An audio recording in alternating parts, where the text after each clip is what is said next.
Hi, it's Cory, and today you're going to learn how to play Cardigan by Taylor Swift.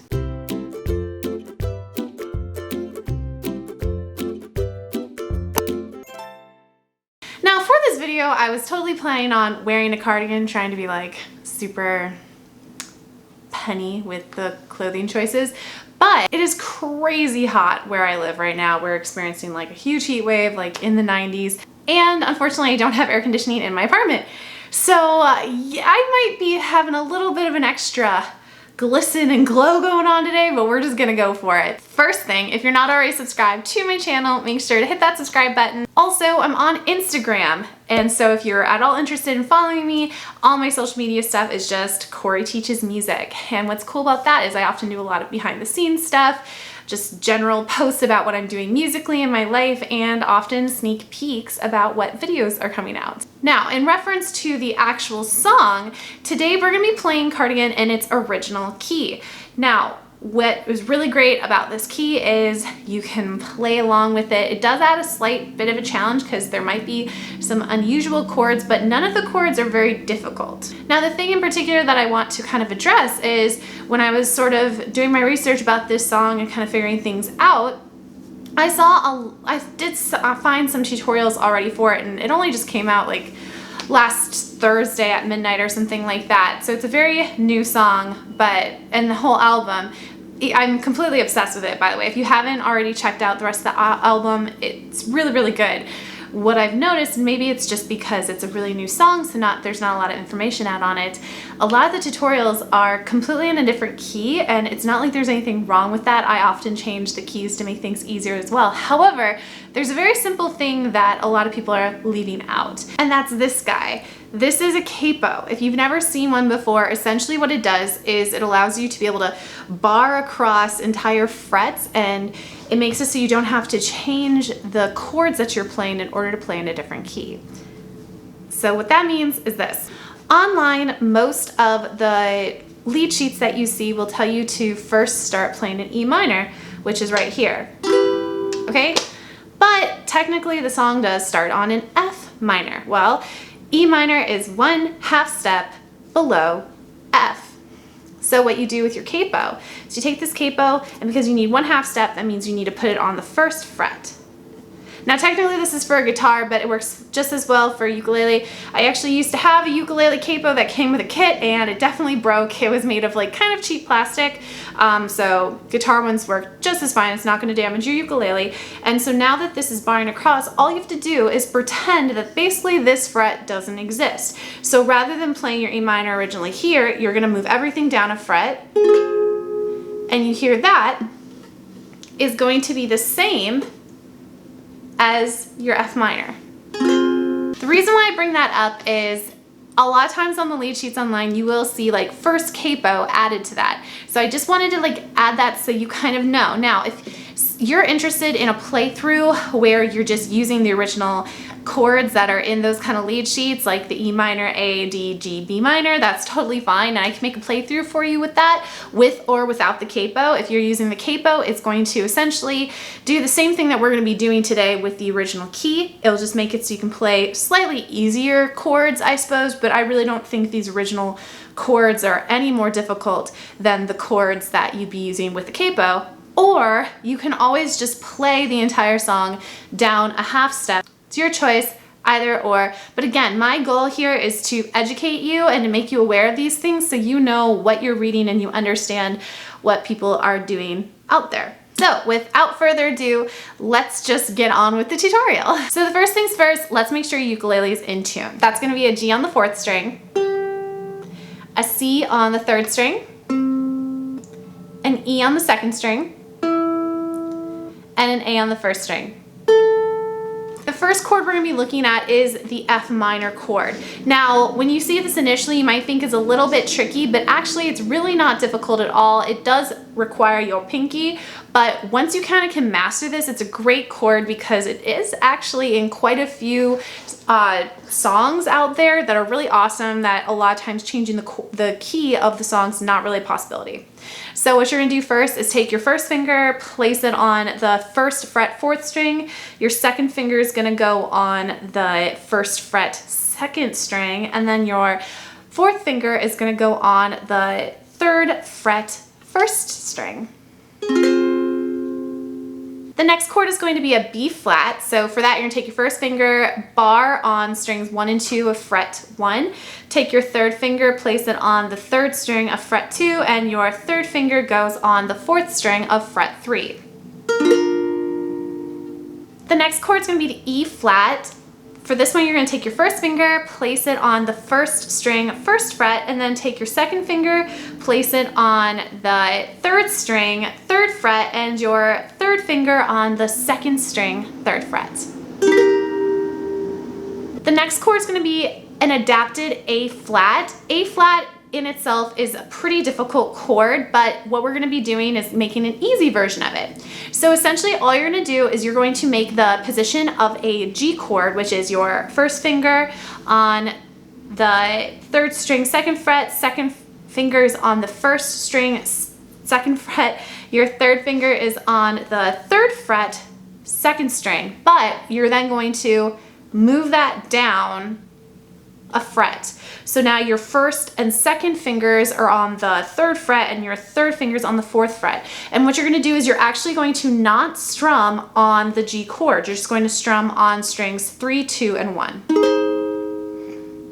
So essentially it's like a G chord down a fret, omitting the G string.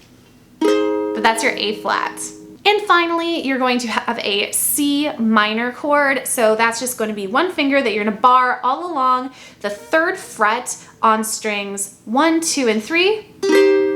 And there's your C minor. So while a lot of these chords might be new for you, I really do think it's worth you pushing yourself. And even if it takes you a little bit longer to learn a song, it's definitely worth it in the long run because you always want to be challenging yourself with new songs. Now, what's really nice about this particular song is we're actually just going to be using one strumming pattern the entire way through, and that's going to be a down, down, up, down, up. And this will definitely have much more of kind of a relaxed feel to it. So I'm going to demonstrate on the F minor chord. Down, down, up, down, down, down, up, down, up. And a lot of times what you're gonna be doing is going through 2 of those down, down, up, down, ups, and then changing a chord. So the first line, for instance, will look like this.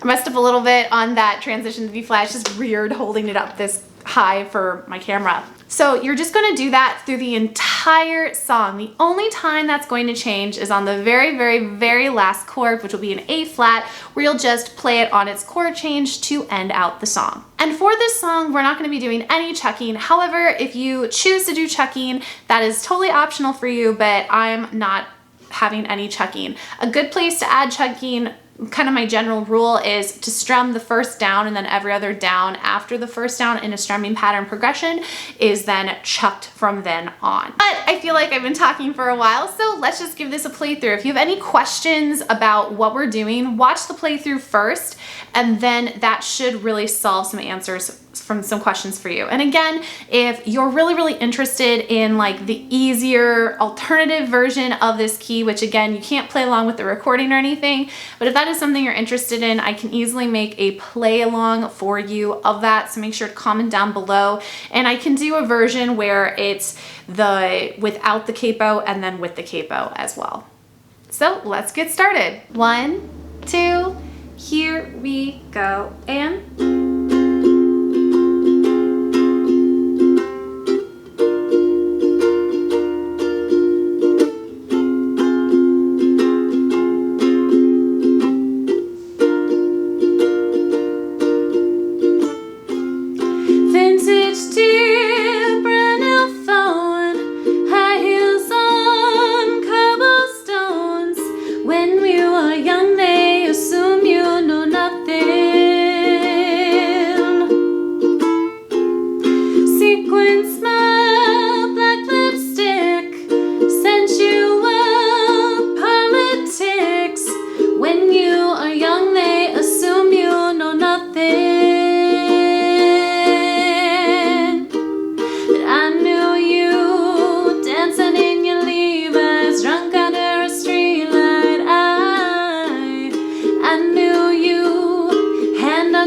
sweatshirt, baby kiss a better eye.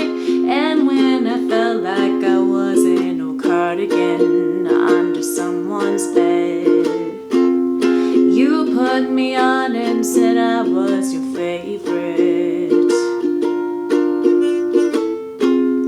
Friend to all is a friend to none. Chase two girls, lose the one. When you're young, they assume you know nothing.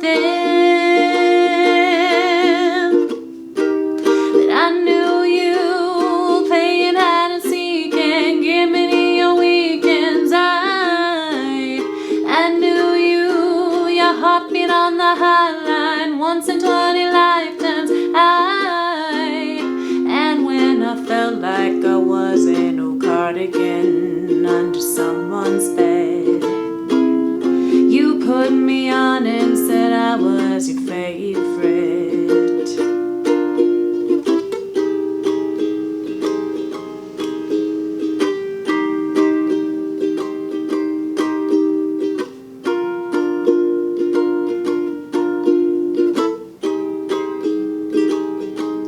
To kissing cars and downtown bars was all I needed.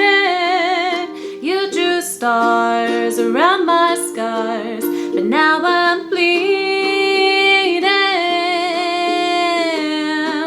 'Cause I knew you stepping on the last train marked me like a bloodstain. I knew you try to change the ending, Peter losing Wendy. I knew you leaving like a father, running like a water. When you are young, they assume you know nothing. I knew you linger like a tattoo kiss. I knew you haunt all of my what ifs. Smell of smoke would hang around this long, 'cause I knew everything when I was young. I knew I'd curse you for the longest time, chasing shadows in the grocery line. I knew you'd miss me once the thrill expired. You'd be standing in my front porch light. You come back to me. You come back to me. You come back to me. You come back. And when I felt like I was in no cardigan under someone's bed, you put me on and said I was your favorite. I hope you found the tutorial helpful for Cardigan by Taylor Swift. In general, it's a really great album. I've listened to it all a number of times. If you really like this song, also check out Exile, is really great as well, but I love kind of going back to the more, they're not acoustic by any means, but it's reminiscent of her earlier work. Actually, the entire album really reminds me of a collaboration she did. I believe it was for the Hunger Games, but it was between her and the Civil Wars, or between her and the Civil Wars for Safe and Sound, and essentially like this entire vibe really reminds me of that. Also, I think it's really cool she is collaborating with Justin Vernon, who actually is from where I went to college, and I've never met him or anything, but I've run into him a few times back there. So that's like really cool too, that I really love that collaboration because I really love his work too. And Justin Vernon, if you're not familiar, is from the band Bon Iver. So make sure to check out the album, and if there are any other songs you really like from the album, make sure to comment down below, and I'd love to make some tutorials for you. And also, if you're interested in kind of like the easier version of this, whether it's kind of based on preference, whether you think it's easy or not, make sure to comment on that below too, and I'd be happy to make a play along for you. So I hope it is nice and cool, unlike it is here wherever you are, but I hope you have a wonderful day, and I will see you next time. Bye-bye.